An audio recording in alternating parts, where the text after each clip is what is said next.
اللہ فرماتا ہے یا ایھا الذین آمنوا اشد حبا للہ، اے ایمان والو اللہ سے ٹوٹ ٹوٹ کر محبت کرو۔ اشد مانے زیادہ کہتے ہیں۔ اے ایمان والو اپنے رب سے، اپنے اللہ سے، اپنے خدا سے، اپنے پیدا کرنے والے سے، اپنے پالن ہار سے، اپنے پالنے والے سے ٹوٹ ٹوٹ کر محبت کرو۔ اشد حبا للہ، اے ایمان والو سب سے زیادہ اپنے اللہ سے محبت کرو۔ بات سمجھ میں آئی؟ سب سے زیادہ قرآن کہہ رہا ہے کس سے محبت کرو؟ بولو کس سے محبت کرو؟ روزہ نہیں رکھوانے کے لیے کہہ رہا ہوں، بولو پہلے محبت اللہ سے کرو پھر روزہ کی طرف جاؤ۔ سب سے پہلے سب سے زیادہ قرآن کس سے محبت کرنے کو کہہ رہا ہے؟ کس سے؟ اللہ سے۔ اشد حبا للہ، اے ایمان والو سب سے زیادہ اللہ سے محبت کرو۔ اب میرے دلوں دیکھو اللہ سے محبت کرنے والوں نے کیسے کیا۔ ایک اللہ کے بندے ہیں، نام ہے سعدون سمعون۔ حضرت سری سکتی رحمت اللہ تعالی علیہ بہت بڑے بزرگ، بہت بڑے بزرگ ہیں۔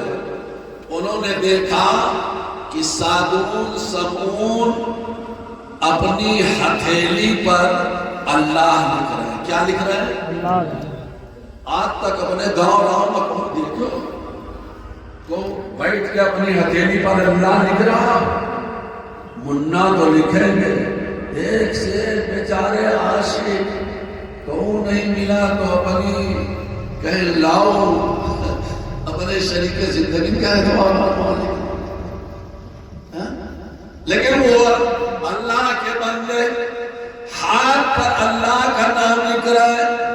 حضرت سری سکتی نے کہا بندہ خدا یہ اپنے ہاتھ پر اللہ کا نام کیوں لکھ رہا ہے؟ تو اس بندہ خدا سعدون سمعون نے کہا سری سکتی دل کی تختی پر تو میں نے اللہ کا نام بہت پہلے لکھ لیا تھا۔ تمہارے دل پر کس کا نام لکھا ہے؟ کس کا نام تم نے اپنے دل پر لکھ رکھا ہے؟ بولو اللہ کا لکھ رکھا ہے۔ اگر کہو گے تو میں کہوں گا جھوٹے ہو، مکار ہو، تمہارے دلوں پر اللہ کا نام نہیں لکھا ہے، تم نے اپنے دل پر اللہ کا نام نقش نہیں کیا ہے، تم نے حویج ہوا دنیا کی دولت تجارت ملازمت نوکری بیٹے بہو ہے، تم نے اگر محبت کا لکھا ہے دل پر تو ان سب کا نام لکھے، لیکن وہ کس کا نام لکھ رہا ہے؟ ہتھیلی پر لکھ رہے ہیں۔ سری سکتی نے پوچھا تو کہا ہتھیلی پر اب لکھ رہا ہوں، دل پر تو اللہ کا نام پہلے ہی لکھ لیا تھا، جسے میں اپنے دل پر اپنے باطن نگاہوں سے نام خدا دیکھتا رہتا ہوں۔ سبحان اللہ۔ میرے عزیزوں اور کچھ نہیں، دل پر لکھ لیا نام اللہ، تو کہا دل پر تو اللہ کا نام دیکھتا رہتا ہوں۔ سری سکتی سنو، میں نے اپنے زبان پر بھی اللہ کا نام لکھ رکھا ہے۔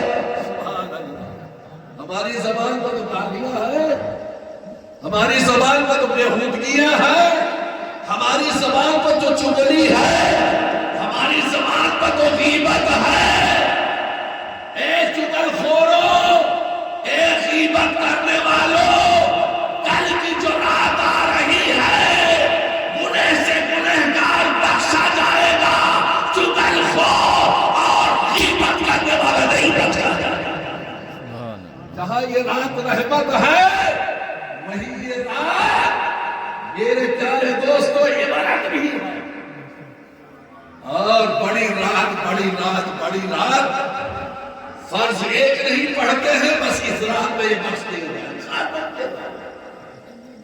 جب تمہاری فرض تمہارے سر پر لدی ہوئی ہے تو اس رات ہی کو کیا، شب قدر ہی کو کیا تم سائیکلوں میں پھینک رہے ہو۔ فرض قضا ہے، اس کو جو ہے قضا ادا کر کے جب تک توبہ نہیں کر دیتے ہو تمہاری ایک نفل نہیں ہوگی۔ لے لو فتویٰ جہاں سے لینا۔ یہ پیارے دوستو، اس لیے کل کی رات تم نفل نہیں پڑھنا، میں کہہ رہا ہوں، میں فتویٰ دے رہا ہوں، نفل نہیں پڑھنا کل کی رات، جاگنا تو تمہاری جتنی فرضیں چھوٹی ہوئی ہے، ظہر، عصر، مغرب، عشاء، فجر، تم پہلے ان فرضوں کی قضا کرنا، اس کے بعد توبہ کرنا۔ اے اللہ، اب آئندہ کے لیے توبہ کرتا ہوں کہ کوئی فرض نماز نہیں چھوڑو۔ جاگو تو یہ کرو، اس لیے یہی لائق تم ہو، تم نفل پڑھنے کے لائق نہیں ہو، تمہارے سر پر تو جو ہے فرائض کے قضا باقی ہے۔ میرے پیارے ابھی انہوں نے کہا میری زبان پر اللہ لکھا ہے، میں نے لکھ رکھا ہے، اب زبان پر تو اللہ کا نام ہی ورد کرتا رہتا ہوں، دل پہ دیکھتا رہتا ہوں اور زبان پر اللہ کا نام ورد کرتا رہتا ہوں، ہاتھ پر شری شکتی اس لیے لکھ رہا ہوں کہ دل پر تو باطن سے دیکھتا ہوں، ہاتھ پر اللہ کا نام ظاہر میں دیکھا کروں گا۔ ظاہر میں دیکھا کروں گا۔ ایک یہ ہو گئے، جلدی سے دوسرے صاحب کو دیکھ لیں، وہ صوفی منوس، صوفی منوس جانتے ہو میرے پیارے دوستو؟ بڑی عمر گزر گئی تو بیچارے نے شادی کیا، شاید ہمارے بابو صاحب کی عمر کی رہے، اللہ نے ایک بیٹی دی۔ مولانا صاحب جب 3 سال کی بٹیا ہو گئے تب ان کے دل میں وہی محبت کری۔ 3 سال کی عمر کی بیٹی کی محبت دل میں بیٹھ گئی۔ ایک رات بستر پر سوتے ہیں، حالت خواب میں آئے، مولانا الیاس صاحب غور سے سن لیجئے گا، ہم سے اچھا آپ کہیں نہ کہیں بیان کریں۔ میرے پیارے دوستو، خواب میں دیکھتے ایک بڑا ہجوم ہے، ہجوم میں کئی جھنڈے ہیں اور سارے جھنڈوں کے پیچھے جو جھنڈا ہے وہ سب سے زیادہ بلند ہے، سب سے زیادہ اونچا ہے، سب سے زیادہ چمکدار ہے، سب سے زیادہ روشن ہے۔ میرے پیارے دوست کو جب انہوں نے دیکھا تو کہا چلو میرا بھی تو حق ہے کہ میں ان جھنڈوں سے نکل کر کے اسی جھنڈے کے نیچے چلوں۔ جناب جب اس جھنڈے کے نیچے گئے تو فرشتے نے انہیں وہاں سے ہٹا کر کے الگ کر دیا۔ آسان نہیں ہے، فرشتے نے ہٹا دیا۔ اب یہ فرشتے سے پھر گئے، کیوں مجھے ہٹایا؟ تاکہ فرشتے، میں بھی تو اللہ کی وحدانیت کا ماننے والا، اللہ کی عبادت کرنے والا، اللہ کی ریاست کرنے والا، اللہ کے نبی کی رسالت اور نبوت کا اقرار کرنے والا، میں بھی نمازی، میں بھی قاضی، میں بھی عبادت گزار، تقوی شاہ، متقی، پرہیزگار، مومن، مسلمان، کیا مجھے جھنڈے سے کیوں نے ہٹایا؟ تو فرشتے نے کہا سنو، اس جھنڈے کے نیچے وہی رہیں گے جن کے دل میں صرف اور صرف اللہ کی محبت ہو۔ جس کے دل میں، کچھ سمجھ رہے ہو؟ فرشتے نے کہا جاؤ، سب گنا دیا، کہا کچھ نہیں، جس کے دل میں صرف اور صرف اللہ کی محبت، وہی اس جھنڈے کے نیچے رہے گا۔ تو انہوں نے کہا میرے دل میں تو بھی اللہ کی محبت، تو کہا وہ 3 سال والی بٹیا کی بھی محبت تو تمہارے دل میں آ گئی. کیا کہا فرشتے نے؟ اللہ کا فرشتہ ہے، نوری ہے، اللہ نے ڈیوٹی پر لگا دیا ہے. اس بٹیا کی تمہارے دل میں محبت آ گئی. اللہ کے سوا دل میں تمہاری بٹیا کی محبت جب آ گئی تو اب تمہیں حق نہیں کہ اس جھنڈے کے نیچے کھڑے ہو سکو. یا وہی رہیں گے جن کے دل میں صرف اور صرف اللہ کی محبت. میرے پیارے دوستو، ایک جھٹکا لگا مولانا، آنکھیں کھل گئی. جب آنکھ کھلی تو ہاتھ اللہ کی بارگاہ میں اٹھ گئے. اے اللہ، جس میری بیٹی کی محبت نے مجھے تیری محبت کی، میرے اندر تیری محبت کی کمی آ گئی. اے اللہ، میری دعا کو قبول کر، میری بٹیا کو مجھ سے دور کر دے. ابھی آپ کہہ رہے تھے نا کسی کی دعا فوراً قبول ہو جاتی، ہو گئی. میرے پیارے دوستو، فوراً دعا قبول ہوئی. ان کے کانوں میں گھر کے دوسرے طرف سے رونے کی آواز آئی. آنکھیں کھولا، ہوش میں آئے. کہا کاہے کو رویا جا رہا ہے؟ کیوں یہ رونے کی آواز ہے؟ کہا تمہیں خبر نہیں، بٹیا چھت سے گری اور دنیا سے چلی گئی. تو اب یہ روئے نہیں، یہ تڑپے نہیں. اِنَّا لِلَّهِ وَإِنَّا إِلَيْهِ رَاجِعُونَ. الحمدللہ، اے اللہ تیری تعریف ہے، تیرا شکر ہے کہ جس محبت نے مجھے جھنڈے سے الگ کیا، اس محبت کو تو نے مجھ سے دور کر دیا. عزیزو، یہ ہے اللہ کی محبت. یہی قرآن کہہ رہا ہے، یا ایھا الذین آمنوا اشد حبا للہ. بس آخری بات میرے پیارے دوستو، جنت کیسی ہوگی اور جنت کن خوش نصیبوں کو ملے گی؟ سن لو، غور سے سن لو. میرے آقا فرماتے ہیں جنت بڑی رنگین ہوگی. اب رنگین سے وہ والا سب رنگین والا نہ سمجھتے. جنت بڑی رنگین ہوگی.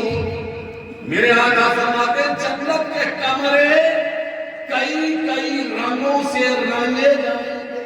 سبحان اللہ.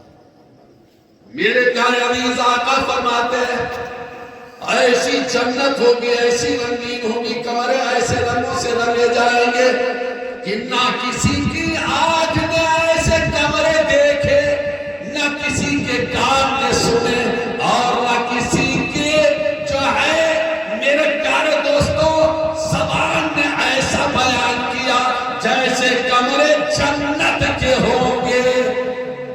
جب آقا صحابہ کے درمیان یہ بیان فرما چکے تو ہماری آپ کی طرح تھوڑے نہ تھے صحابہ کرام. سنے ابھی آپ نے صحابہ کی زندگی کیسی تھی.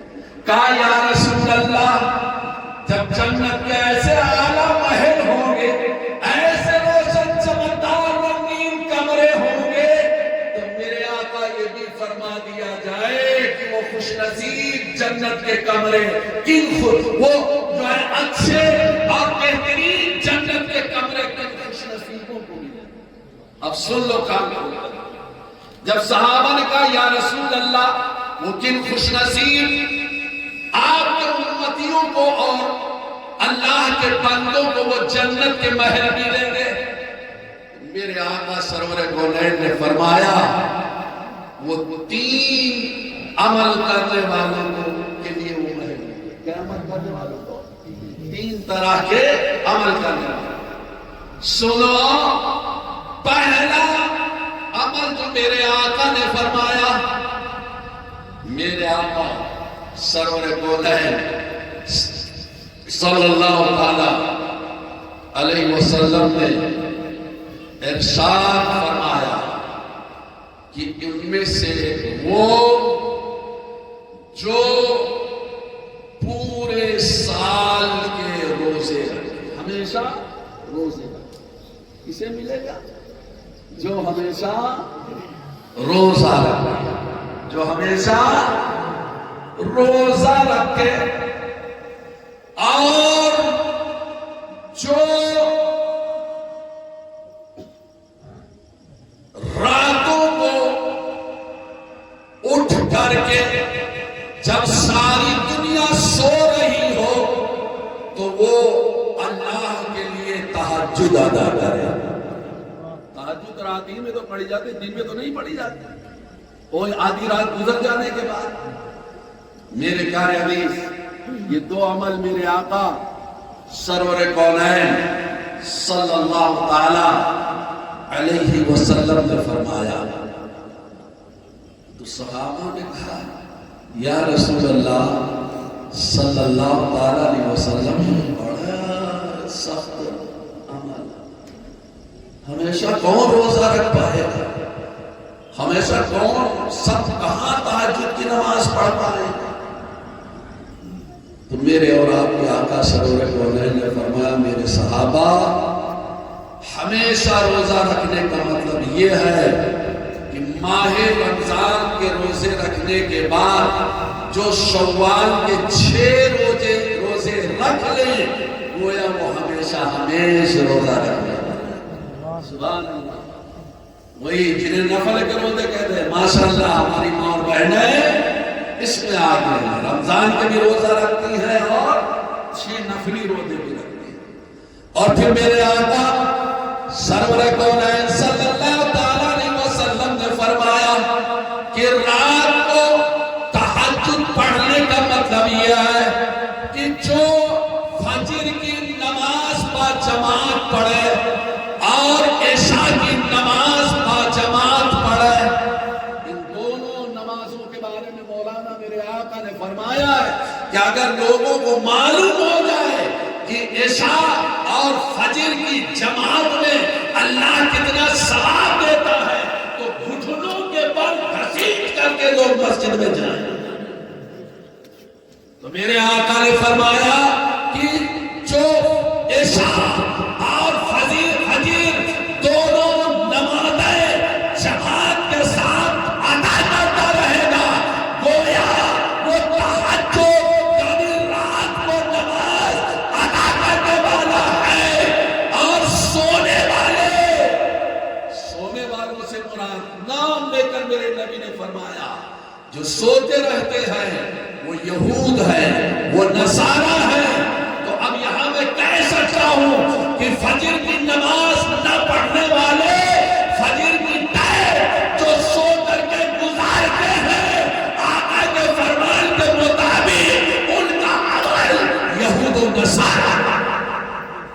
اس لیے میرے پیارے دوستو، نماز کی پابندی کرو، پنجگانہ نماز کی پابندی کرو، اور پنجگانہ نماز کے ساتھ ساتھ نماز با جماعت ادا کرنے کی کوشش کرو۔ جو لوگ نماز نہیں پڑھتے ہو، نماز پنجگانہ کے پابند بن جاؤ۔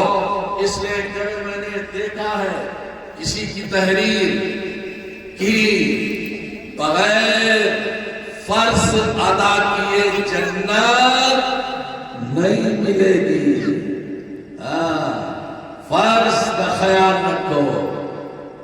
اللہ تبارک و تعالی انہوں نے بڑی محبت کے ساتھ اس محفل کا انعقاد کیا ہے۔ مولا ان کی اس محبت کو قبول فرمائے اور انہیں علماء کے ساتھ، ائمہ کے ساتھ، حفاظ کے ساتھ، قرآن سے اللہ تبارک و تعالی ہمارے محرم علی کو محبت کرنے کی توفیق عطا فرمائے۔ اور اللہ تبارک و تعالی نے نوازا ہے، مجھے تو آج تک نہیں جانا تھا کہ الحمدللہ یہ انجینئر بھی ہے۔ ابھی اس دن ان کے زبان سے نکلا کہ یہ کورس بھی، یہ ڈگری بھی میرے پاس ہے، تو اب ہم فخر سے کہہ سکتے ہیں کہ الحمدللہ ہمارا ایک موضع ایسا موضع ہے، ہمارے جو ہے قوم میں ایک ایسا بچہ ہے، مولوی جو ہے، حافظ تو ہے، عالم تو ہے، مولانا تو ہے۔ ہمیں خوشی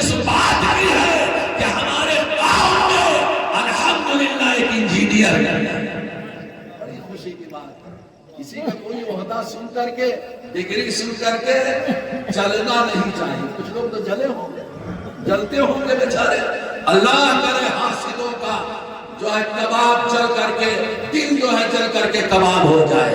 کسی کے عہدے پر، کسی کی دولت پر، کسی کے علم پر، کسی کے رتبے پر، کسی کے مرتبے پر حسد نہیں کرنا چاہیے، جلنا نہیں چاہیے۔ کسی کو خوش دیکھو، کسی کو عہدہ پاتا دیکھو، کسی کو تمنا دیکھو، مالدار دیکھو تو اور خوش ہو کہ اللہ اسے اور زیادہ تو ترقی عطا فرما۔ اور اس کے لیے بھی دعا کرو کہ اللہ اسے جو تو نے دولت دی ہے تو اسے اپنے راستے میں بھی اپنی دولت خرچ کرنے کی توفیق عطا فرما۔ کہ محمد سے وفا تو نے تو ہم تیرے ہیں، یہ جہاں چیز ہے کیا لوح و قلم تیرے ہیں۔ ان کی کچھ تمنا بھی تھی، ابھی سلام کے بعد یہ اپنا یہ پروگرام پیش کریں گے اور کچھ اپنی زبان سے جو کچھ بولنا چاہیں گے وہ بولیں گے۔ بس آئیے کھڑے ہو جائیں اور بارگاہ نبی میں سلام کا نذرانہ